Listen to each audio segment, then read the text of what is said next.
انسان پر جو بھی مصیبت آتی ہے اس کے 3 ریزنز ہوتے ہیں، 3 وجہیں ہوتی.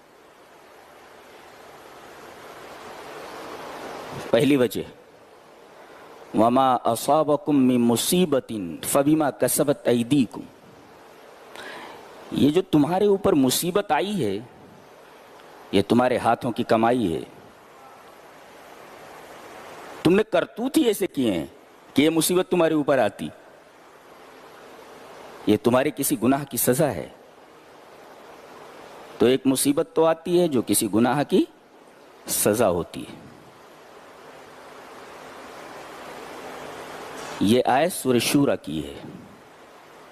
سورہ تغابن میں اللہ نے فرمایا ما اصاب من مصیبت الا باذن اللہ، جو مصیبت تمہارے اوپر آتی ہے وہ اللہ کے حکم سے آتی ہے. کیا مطلب؟ اللہ کے حکم سے آتی ہے مطلب یہ ہے کہ اللہ کے حکم سے یہ جو مصیبت آئی ہے اس کا مقصد یہ ہے کہ تمہارے کسی گناہ کا کفارہ ہو جائے. وہ مشہور حدیث ہے، آپ سنتے رہتے ہیں کہ اگر کسی مومن کو کانٹا بھی چبھ جائے، جو کانٹا چبھنے سے جس کو تکلیف ہوتی ہے، اس تکلیف کی وجہ سے اللہ تبارک و تعالیٰ اس کے گناہوں کا کفارہ کر دیتا ہے.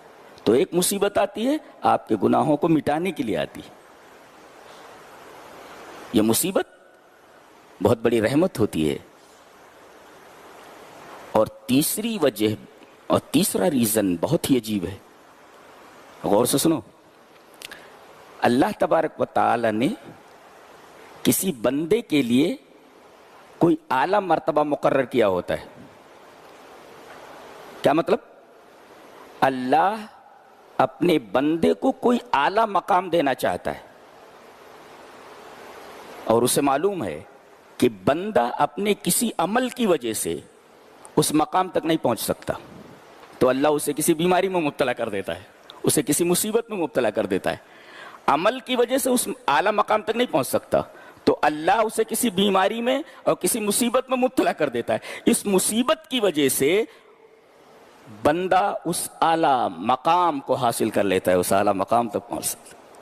اللہ، اس کا مطلب کوئی بیماری آئے، کوئی مصیبت آئے تو ہو سکتا ہے یہ مصیبت اللہ ہمیں اس وجہ سے دے رہا ہے، اس مصیبت میں اس وجہ سے مبتلا کر رہا ہے تاکہ اس اعلیٰ مقام کو ہم حاصل کر لیں جو ہم اپنے عمل کی وجہ سے حاصل نہیں کر سکتے.